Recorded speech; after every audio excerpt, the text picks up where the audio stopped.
Assalamualaikum dan salam sejahtera cikgu ucapkan kepada semua. Okey, cikgu harap semuanya dalam keadaan sihat dan dah bersedia untuk belajar ya. Okey, pada minggu lepas kita telah pun menjawab soalan kertas sains, kertas 1 dan kertas 2. Jadi pada hari ini kita akan sama-samalah membuat penyemakan dan buat ulang kaji semula tentang kertas 1 dulu, kertas 2 kemudian ya. Okey, buat pengetahuan awak semua, okey, kertas 1 ni terdiri daripada 40 soalan objektif, okey, dan mengandungi 40 markah. Masa yang diperuntukkan macam biasa 1 jam dan awak mesti menjawab dengan memilih salah satu jawapan A, B, C atau D dan menghitamkannya di atas ataupun di dalam kertas OMR macam biasa ya. Okey, seterusnya kita terus masuk pada soalan kita. Okey, soalan yang pertama ya, cuba tengok ya awak punya paper. Kalau tak ada paper awak tengok yang cikgu punya ya. Okey, soalan yang pertama ni adalah dia kata menunjukkan seekor haiwan karnivor. Okey, apakah kegunaan gigi taring haiwan berikut? Okey, haiwan ni awak pun tahu singa. Jadi gigi taring dia ataupun gigi taring awak tahu ya, gigi yang tajam tu yang macam vampire punya gigi tu untuk menyiat daging. Jadi nombor 1 jawapan dia A. Seterusnya soalan nombor 2. Apakah yang dimaksudkan dengan penyah tinjaan? Penyah tinjaan ni awak buang air. Okey, buang air besar tu ya. Okey, jadi mengeluarkan najis. Jadi jawapan dia 2D. Menyingkirkan bahan buangan atau bahan makanan yang tidak tercerna. Tidak tercerna ni maksudnya yang dia tak boleh dah dilumatkan ke, tak boleh dah jadi darah. Jadi benda tu dah tak ada guna dah. Jadi yang itu tu akan menjadi najis ya, bukan menjadi darah awak. Okey, sebab dia ada penyahtinjaan ni satu perkumuhan ya. Jadi ada 2 maksud yang lebih kurang awak kena tengok. Seterusnya soalan nombor 3. Soalan nombor 3 cuba tengok ya. Rajah 2 menunjukkan seorang lelaki sedang berenang. Tu berenang ya. Okey, dia ada 2 bahasa, kita ambil yang bahasa Melayu. Okey, aktiviti manakah memerlukan kadar pernafasan yang sama seperti rajah 2? Okey, berenang ni sebenarnya memerlukan tenaga yang banyak. Bila perlukan tenaga yang banyak, perlukan oksigen yang banyak. Jadi jawapan nombor 3 adalah D. Okey, D ni kayuh basikal ya. Bila kayuh basikal kita memerlukan tenaga yang banyak. Okey. Seterusnya, kita pergi soalan nombor 4. Rajah 3 menunjukkan beberapa jenis organisma di dalam sebuah habitat. Okey, organisma ni hidupan. Susunkan populasi organisma pada rajah 3 mengikut tertib menaik. Tertib menaik ni maksudnya semakin banyak binatang tersebut. Okey, daripada sikit jadi banyak. Jadi jawapan dia B. Helang sikit, lepas tu ular bertambah banyak, tikus lagi banyak, padi paling banyak sekali. Okey, piramid dia ya. Kan piramid dia bermula dengan padi kat bahagian bawah kan. Okey, jadi piramid dekat sini ni padi paling banyak sekali dalam piramid dia. Okey, padi dimakan oleh tikus, tikus dimakan oleh ular, ular dimakan oleh helang. Okey. Dia punya rantai makanan. Okey. Okey, seterusnya. Soalan nombor 5. Rajah 4 menunjukkan benda hidup yang terdapat dalam sebuah habitat. Okey, apakah siratan makanan? Bila siratan ni bermakna gabungan beberapa rantai makanan. Okey, maksudnya dia dah berselirat. Jadi, kita tengok jawapan dia. Dia ada belalang, helang, ular, padi, burung pipit.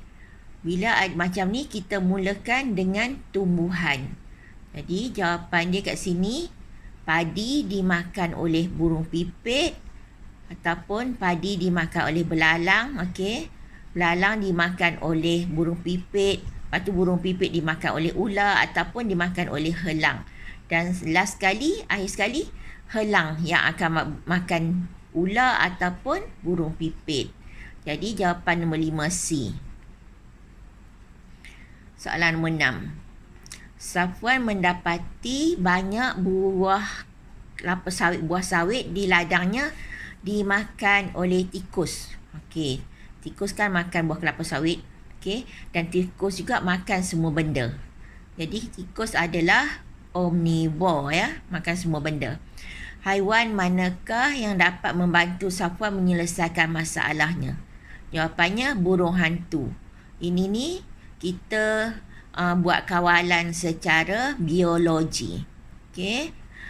Maksudnya kita bela burung hantu ataupun burung hantu selalunya banyaklah dekat ladang kelapa sawit ya. Dan dekat ladang kelapa sawit tu pun sebenarnya banyak ular. Ular pun makan tikus juga. Jadi awak jangan saja pula pergi duduk dekat ladang kelapa sawit tu. Okey, sebab banyak benda-benda yang boleh menyebabkan ni lah kita kena ni ke burung hantu ni taklah makan kita kan. Tapi kalau ular tu kan boleh patuk kita. Okey, bahaya setengah ular. Okey. Soalan nombor 7. Sekumpulan murid menjalankan aktiviti. Okey, dia orang menghasilkan model macam ni. Nampak tu? Awak tengok pun tahu kan yang ni adalah kambing biri-biri yang berbulu tebal. Okey. Dan kalau dekat kawasan sejuk, kambing biri-biri ni biasalah ya warna putih. Kalau dekat khatulistiwa ni tak putih sangat dah. Okey. Jadi apakah kepentingan ciri-ciri yang terdapat pada model haiwan tersebut? Jawapan dia D. Melindungi diri dari musuh dan cuaca melampau. Cuaca melampau tu maksudnya sejuk. Okey. Warna dia kan putih. Warna putih ni dia tak menyerap sejuk ataupun tak menyerap panas. Okey, maksudnya dia boleh kalau awak duduk dekat tempat yang panas, elok pakai baju warna putih. Ataupun kalau nak sejuk sebenarnya kalau selalu kan orang selalu pakai baju warna hitam kan. Sebenarnya hitam tu menyerap haba ya. Okey, tak sesuai pun tapi konon-konon nak cantik kan. Okey, nombor 8. Menunjukkan sebatang pokok pisang. Okey, pokok pisang tu. Dia kata apakah yang akan terjadi ketika musim kemarau. Okey, musim tak hujan lah ya. Tak ada air. Air tak banyak. Jawapan dia, daun pokok akan bergulung. Okey, tahu ya kataan bergulung tu apa dia? Okey, seterusnya. Kita pergi lagi kepada soalan nombor 9. Okey, kita pergi satu persatu ya. Di samping tu awak boleh buat ulang kaji terus. Okey, cikgu terangkan mana yang boleh cikgu terangkan ya. Okey, secara tidak, nombor 9 sekarang, secara tidak sengaja Ali telah menjatuhkan sebekas paku tekan di atas permaidani. Okey, dia kata cara terbaik yang digunakan untuk mengutip paku tekan. Okey, jawapan dia B. Mendekatkan magnet. Magnet ni jangan yang magnet kecil sangat. Nanti tak lepas pula nak ni kan pegang kan. Magnet yang agak besar ya. Jadi, mendekatkan magnet di atas permukaan permaidani. Sebab magnet ni boleh menarik bahan magnet. Bahan magnet paling senang sekali adalah besi. Okey, faham ya? Okey, menggunakan penyedut hampa gas ni lebih kepada dia sedut kotoran ya, habuk ya. Okey, nombor 10 pula. Azimi ingin mengukur isi pada objek yang tidak sekata. Tak sekata ni maksudnya ada yang berlekuk-lekuk lah, ada berlubang, kita tak tahu, tak nampak kan. Jadi dia menggunakan kaedah seperti rajah 7. Okey, ni kaedah dia. Dia masukkan batu dalam air. Okey. Jadi mengapakah dia kata paras air meningkat? Jawapan dia C. Ruang air diambil maksudnya ruang air tu kan dia boleh masuk dalam batu semua. Jadi ruang air diambil oleh batu. 10C. 11 pula. Khairul ingin mengisi guli-gulinya ke dalam bekas. Rajah 8 menunjukkan 4 buah bekas yang digunakan oleh Khairul. Okey, ada 4 jenis bekas ni. Okey. Semuanya berbentuk 3D. Okey. Dan bila kita nak tahu dia punya macam ni, dipanggil isi padu ya. Panjang, darab lebar, darab tinggi. Dapat dia punya isi padu yang boleh diisi oleh air atau guli lah. Okey. Di bekas manakah boleh menyimpan lebih banyak guli? Ni cikgu dah bilang dah kira dah. Okey. Yang ini panjang darab lebar tinggi dia 24 cm padu. Yang ni 5 darab 2 darab 2 lagi 20 cm padu. Yang ni 12, yang M ni 18. Jadi jawapan dia yang paling banyak sekali, yang paling besar ruang adalah C. J ni ya. Faham? Okey, seterusnya. Kan dalam sains ada matematik kan? Okey, nombor 12. Maklumat di bawah menunjukkan perbandingan panjang antara 4 batang pembaris. Okey, pembaris P lebih panjang daripada pembaris S. Ini ni awak kena tengok satu-satu ya. Lepas tu awak kena buat analisa ni. Pembaris Q lebih panjang daripada pembaris P, tetapi lebih pendek daripada pembaris R. Jadi dikata awak kena buat analisa satu persatu. Jadi yang paling panjang sekali adalah R. Okey. Jadi jawapan dia yang antara yang ini dengan ini. Okey. A dengan C ni jawapan dia adalah A.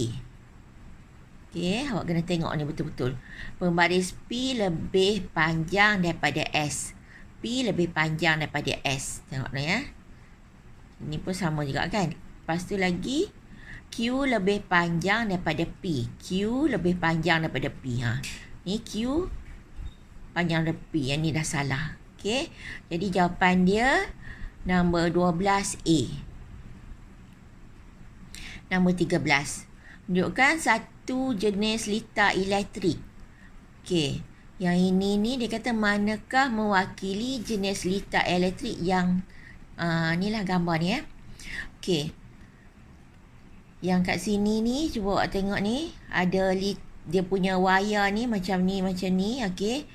Dah jadi macam selari. Jadi yang A ni dah salah dah. Sebab A ni bersiri. Okey. Jadi antara B, C dengan D. Okey. Ada 2 mentol. D dah salah juga. Kemudian. Okey. Cuba tengok lagi. Okey. Kat sini ada dia punya Swiss. Okey, ada 2 Swiss. Ni Swiss dia ya. Okey, ni ada 2 Swiss. Sini ada 1 Swiss. Jadi, kita ambil B jawapan dia.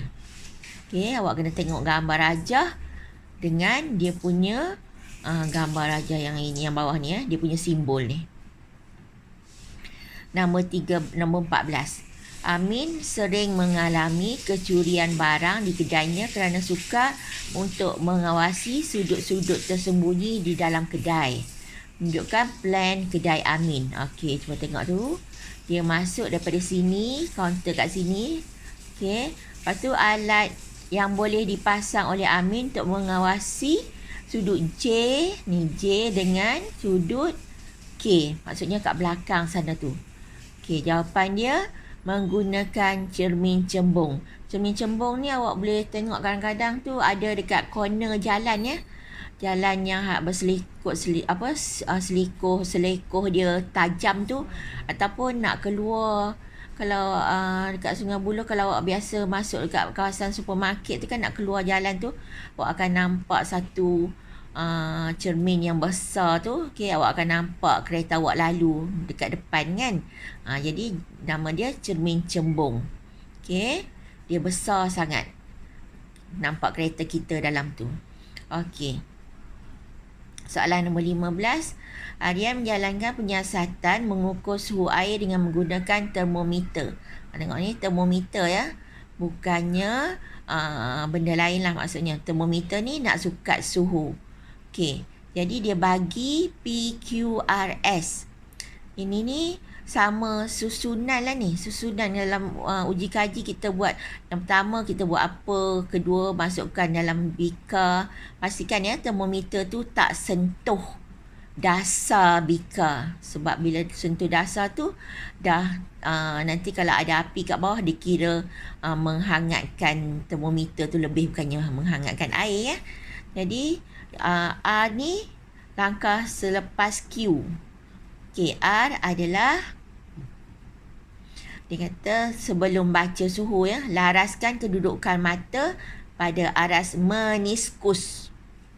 Aras meniskus tu maksudnya yang selari mata kita dengan kedudukan bacaan pada termometer. Itu dinamakan meniskus. Soalan nombor 16. Okey, soalan nombor 16 cikgu tengok jam cikgu pun sekarang ni dah ada lebih kurang 16 minit. Bermakna 1 minit lebih kurang satu soalan cikgu buat penerangan ya. Okey, 3 objek yang sama jenis dan bentuk telah diletakkan pada jarak berbeza. Okey, keputusan menunjukkan penyiasatan yang diperolehi. Okey, tengok tu saiz bayang-bayang. L ni paling besar saiz bayang-bayang. Bermakna dia dekat dengan cahaya. Jadi L paling dekat dengan cahaya. Jawapan dia A.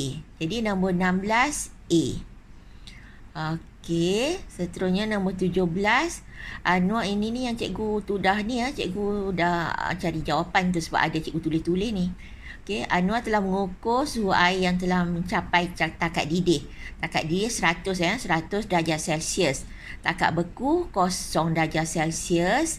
Okey, kalau lebih daripada 100 bermakna ada benda asing dalam cecair tersebut.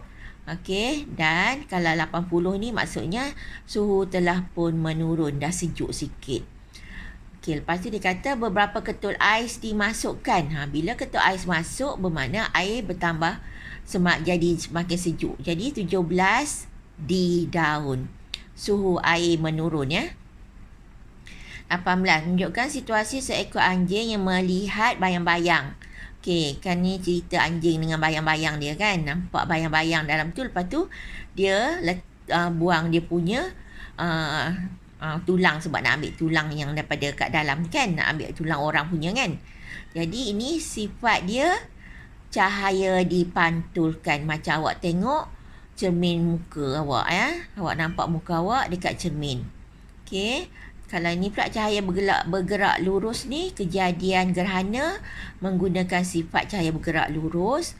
Kalau yang dibiaskan ni, benda bertambah besar. Cahaya dibengkokkan ni, ini bukan sifat cahaya. Nombor 19, Junaidi membuat peta minda. Okey. Lepas tu berkilat dan kukuh. Benda dia berkilat dan kukuh. Lepas tu konduktor haba yang baik. Okey, dia kata objek yang akan memiliki sifat-sifat itu. Okey, jawapan dia D. Dalam ni ada objek ataupun ada rod logam yang boleh memanaskan air ya. Jadi memanas air itu maksudnya mengalirkan haba. Haba adalah kepanasan.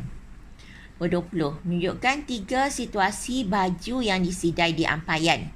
Ni yang biasa sidai kain. Awak tahu yang mana yang elok kan? Kalau yang macam ni lambat kering. Okey. Yang ini okey juga. Ini pun okey juga. Okey. Cuba tengok.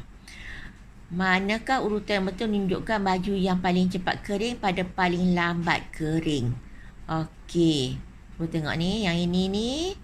Okey, luas permukaan terdedah dia besar. Yang ini ni dia kata kecil sikit ya. Okey, sebab dia dah buang-buang sikit air kat sini ni. Okay, jawapan dia C. N O M. Ni paling lambat kering. Sebab macam awak letak je, tak payah nak buka langsung kain tu. Okey. Itu sebabnya selalu kena marah dengan mak kan. Sebab awak letak je permukaan kain tu jadi kecil, jadi lambat kering ya. Okey, nombor 21 tunjukkan sepasang kasut kulit. Apakah bahan lain yang sesuai menggantikan bahagian M? Ini bahagian M. Okay, bahagian M ni bahagian ujung ya. Okey, jadi jawapan dia kain sintetik. Kain sintetik ni kain yang tahan tak terlap air. Jadi bahagian ujung ni kan kita pun selalu sepak macam-macam kan. Dia tak terlap air, dia kalis air. Okey, dia tahan. Okey. Jadi jawapan dia kain sintetik. 22, apakah maksud proses kondensasi? Ni maksud. Terus je ambil jawapan dia. Okey. Kondensasi, perubahan gas kepada cecair. Contoh ni cikgu bagi embun, kejadian embun ya. Embun tu pagi-pagi ya. Udara jadi titisan air. Hujan pun sama juga, berlaku kondensasi dekat dalam awan. Okey, lepas tu turun sebagai air. Lepas tu air pada luar gelas kita. Okey, maksudnya gelas kita pegang, dalam tu ada air, kat luar tu ada air. Itu pun adalah proses kondensasi. Okey, jadi gas ditukarkan kepada cecair. Gas ni kat sekeliling kita ya. Okey, nombor seterusnya 23, tunjukkan kitaran air water recycle ya. Semula jadi. Okey, cuba tengok ni. Pada sini naik atas, okey. Lepas tu naik atas, yang ni pengeringan, ni kondensasi, ni hujan, ni air bertakung dah dalam sungai, kita tak kisahlah. Susun urutan kejadian kitaran air semula jadi dengan betul. Okey, mula dengan P. Air ni berlakunya pengeringan ni. Pengeringan ke sejatan tak kisahlah. Okey, lepas tu R. Dia berkumpul ke atas, sejuk. Bila sejuk berlaku kondensasi, turun sebagai hujan. Okey, ni masuk dalam sungai. Jawapan dia 23 B. 24. Berdasarkan carta palang Raja 16 yang mana mewakili objek dalam bentuk cecair. Okey, W ni tak ada zarah. Maksudnya tiada zarah-zarah. Zarah-zarah ni cikgu rasa darjah 4. Okey. Yang X ni sikit je zarah-zarah dia. Okey. Yang Y ni banyak sikit tapi masih lagi jarang-jarang. Okey, yang Q ni, yang Z ni banyak zarah-zarah. Okey, jadi yang ini ni mungkin adalah pepejal ni cecair. Yang ni gas. Okey. Jadi soalan tanya, ini soalan ni 4. Okey. Jadi soalan nombor 24. Cikgu tengok sekali lagi benda ni. Berdasarkan manakah mewakili bentuk cecair. Okey, cecair nombor 24 yang soalan.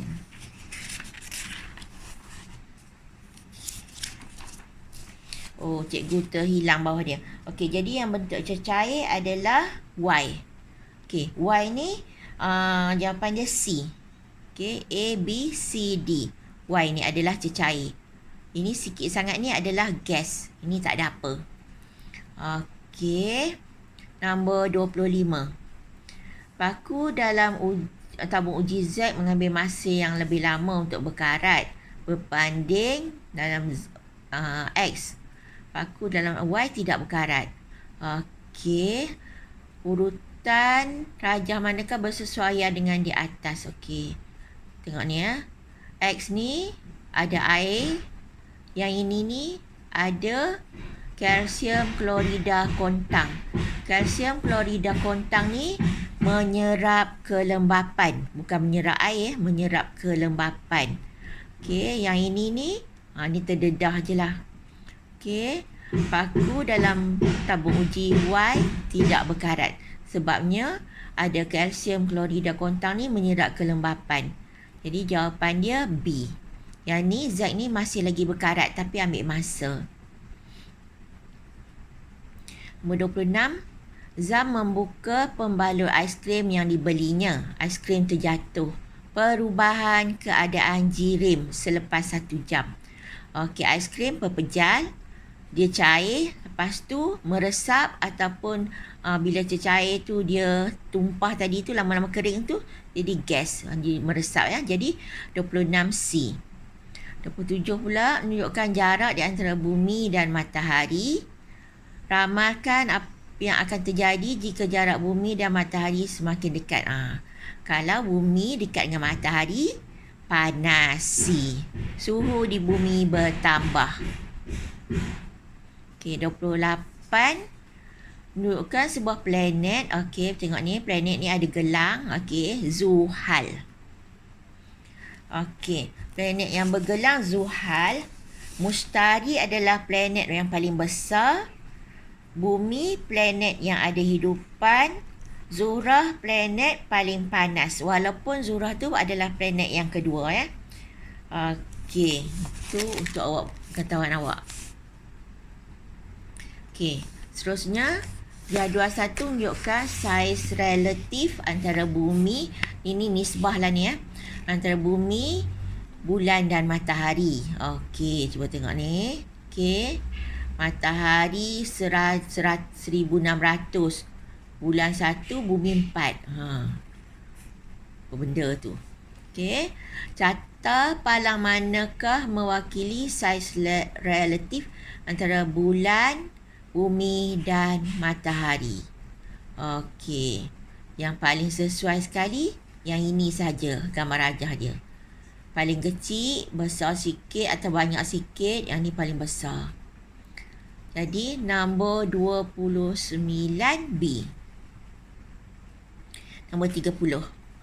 Yusuf menggunakan sebiji sagu. Sagu ni yang buat kuih tu, yang warna putih tu. Dan sebiji bola keranjang untuk mewakilkan bulan dan matahari. Okey, sagu ini sagu, ni bola keranjang. Mewakili bumi. Yang paling sesuai, guli. Okey, marble, Okey. Ada pula bunyi sebelah rumah cikgu ni. Okey, 31 menunjukkan tarikh Amir melihat anak bulan. Ni 15 Ogos ni bulan biasa ni. Bukannya bulan Islam. Okey, lepas tu dikata melihat anak bulan ni. Anak bulan ni masa ni hitam gelap lah, ya. Bilakah dia dapat melihat pasang bulan yang sama? Maksudnya anak bulan lagi bila? Jadi sebulan selepas lah. Sebulan selepas yang ini. Jadi paling hampir sekali adalah 12 hari bulan September. Sebulan selepas tu. Ataupun 28 hari kalau bulan Islam, ya. 32. Okey, mengambil masa 28 hari melengkapkan satu putaran mengelilingi R. Ia bergerak dari barat ke timur. Mengambil masa 365 hari mengelilingi Q. Okey, bila 365 mengelilingi Q ni, bermakna bumi lah ni. Okey, dan telah menghasilkan 4 musim. Okey, dia beredar keliling matahari. Okey, jadi jawapan dia B yang paling sesuai. Okey. Yang ini sebulan 28 hari yang cikgu kata tadi. Lengkap satu putaran untuk dia keliling bumi. Bulan keliling bumi. 33. Tunjukkan kedudukan bulan yang berbeza semasa beredar mengelilingi bumi. Okey, sini cahaya matahari. Sini bumi. Bermakna sini anak bulan. Depan matahari. Yang sini bulan purnama. Okey. Jadi dia beredar kalau kat belah sini bermakna bulan sabit. Okey. Bulan sabit ni daripada C terbalik jadi C, betul kan? Di awal bulan ni. Okay, keliling macam ni kan? Okey. Okey. Bulan sabit, ya. Dekat sini bulan penuh ataupun bulan purnama. Sini ni separa kat bawah ni. Okey. 34. Seorang pendaki tersesat di hutan dan kehilangan kompas. Apakah yang boleh dilakukan menentukan arah pulang ke timur? Dia hilang kompas. Kompas ni tahu, yang untuk nak tengok arah tu. Okey, jadi kalau macam tu dia kena tengok, dia tak boleh tengok air mengalir. Okey. Tapi dia boleh tengok matahari terbit dan terbenam. Okey. Matahari terbit dan terbenam. Jadi, kalau matahari terbit belah mana? Ingat tak? Matahari terbit dari timur, terbenam dekat barat. Macam kita sujud semayang tu ya. Okey. Cikgu kata lagi sekali. Matahari terbit dari timur, terbenam barat. Jadi kalau matahari belah barat tu, dia tengok matahari kat belah barat dah. Dekat kaki langit dah. Bermakna situ tu dia dah terbenam. Bila terbenam bermakna barat. Okey, jadi dah tahulah kalau barat kat mana, tahu utara selatan pun kat mana dah tahu ya. Sebab utara selatan sebelah-sebelah dia. Okey, 35. Pada tahun 2019, dunia telah pun... Cikgu besar sikit. Okey, pada 2019, dunia telah digemparkan dengan kehadiran penyakit yang mempunyai kesan seperti sesama. Ni adik-beradik dengan COVID buat ni. Tetapi mempunyai kadar kematian yang tinggi. Akhirnya virus yang membawa penyakit ini dapat dikenal pasti. Apakah alat yang digunakan mengesan kewujudan? Okey, kalau nak tengok virus, nak tengok mikroorganisme ataupun hidupan seni, kita guna mikroskop. Okey, mikroskop tengok mikroorganisme. Ingat macam tu. Semuanya mikro-mikro kan. Kalau stetoskop ni tengok apa? Teleskop tengok bintang. Stetoskop yang kat telinga. Periskop yang dalam kapal selam. Okey, 36. Tunjukkan perkembangan dalam teknologi pertanian. Tengok tu, dia tanam padi waktu mula-mula dulu. Lepas tu, dia dah guna mesin. Okey, kita dah belajar kan, mesin tu mempercepatkan kita punya kerja, memudahkan kerja kita. Jadi, soalan dia, apakah kepentingan teknologi pada kita? Okey, yang kat sini menjimatkan tenaga. Okey. Lepas tu mempercepatkan masa. Bukan menjimatkan masa. Mempercepatkan masa. Okey. Jadi jawapan dia nombor 36. Menjimatkan tenaga ya.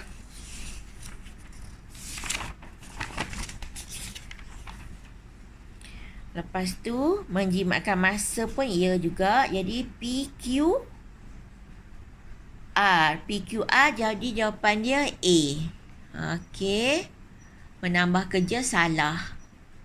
Okey, yang ada S ni semuanya salah ni. Dia awak ambil yang tak ada S. Jawapan dia A ya. Okey. Dan ingat kalau lestari tu maksudnya menjimatkan juga. Okey, lestari menjimatkan. Lepas tu lagi kalau ada perkataan lestari tu dia sama dengan mesra alam. Okey, nombor 37. Zul mengalami kesukaran mengingat nombor telefon. Ni orang yang tak suka mengingat nombor kan. Jadi kalau tak suka ingat nombor, buat simpan je ataupun tulis kat mana-mana. Jadi tak payah ingat banyak-banyak ya. Okey, jadi supaya boleh ingat lebih mudah, jadi C. Menyimpan nombor dalam telefon pintar. Okey, kalau orang dulu tulis dalam buku kecil. Nombor 38. Rajah 23 menunjukkan 3 bongkah mempunyai luas tapak yang sama. Luas tapak sama. Okey, yang manakah betul tentang kestabilan bongkah ini? Okey, jawapan dia C. Okey. Yang C ni, L ni, dia rendah. Jadi, bila rendah, lagi stabil ya. L lebih stabil dari M dan M tidak stabil. Sebab yang ni tinggi. Okey. Itu beza dia. Okey, kalau rendah, lepas tu lagi besar tapak dia, lagi stabil. Tapi kat sini tapak dia sama. Bermakna, dia punya ketinggian saja yang membezakan. Dia nombor 38 tadi C ya. 39. Banyak bangunan pencakar langit dibina menggunakan kaca. Menggunakan kaca bagi nampak bawah semua kan. Bagaimanakah bangunan tersebut harus dibina supaya selamat diduduki? Okey. Jawapan dia, ia harus mempunyai rangka yang kuat dan tapak yang luas. Okey. Rangka yang kuat maksudnya dia punya bentuk dia. Okey. Lepas tu tapak dia luas. Luas ni tahu ya? Kalau tapak kecil nanti dia mudah nak inilah bergoyang. Tapak luas jadi kuat dan stabil. Jadi 39C 40 menunjukkan sebuah model jambatan. Tengok tu, jambatan ni pun dah macam melentur ke bawah kan. Jadi kalau melentur macam ni, senang dia nak patah ataupun jatuh ke bawah tu. Jadi penyiasatan mendapati model jambatan itu mudah roboh. Apakah yang boleh dilakukan supaya model jambatan itu menjadi lebih kukuh? Okey. Jadikan permukaan jambatan tersebut melengkung ke atas. Maksudnya separa bulatan. Sebabnya kalau selalu awak tengok kan, kalau kita masuk terowong kan separa bulatan, dia tahan beban bukit-bukit semua tu kan, tanah-tanah semua tu. Sebabnya separa bulatan tu dia dapat menahan tekanan daripada semua arah. Jadi kita gunakan model jambatan membentuk melengkung ke atas. Okey, maksudnya melengkung macam bulat bola tu ya. Tapi separa saja. Maksudnya separuh. Okey. Cikgu rasa cikgu dah terangkan satu persatu dah dengan jawapan dia sekali. Jadi siapa yang tak faham juga tu, awak boleh tengok lagi sekali apa yang cikgu buat ni. Okey. Dan kalau tak faham juga, awak boleh tanya cikgu terus untuk penerangan lebih lanjut. Okey, itu sahaja daripada cikgu. Cikgu harap ramai yang dapat elok. Okey. Dan cikgu doakan semua ramai yang dapat ni lah, dapat 35 ke atas betul ya, daripada 40. Okey, itu sahaja daripada cikgu. Selamat belajar. Okey, cuba tengok ni ya.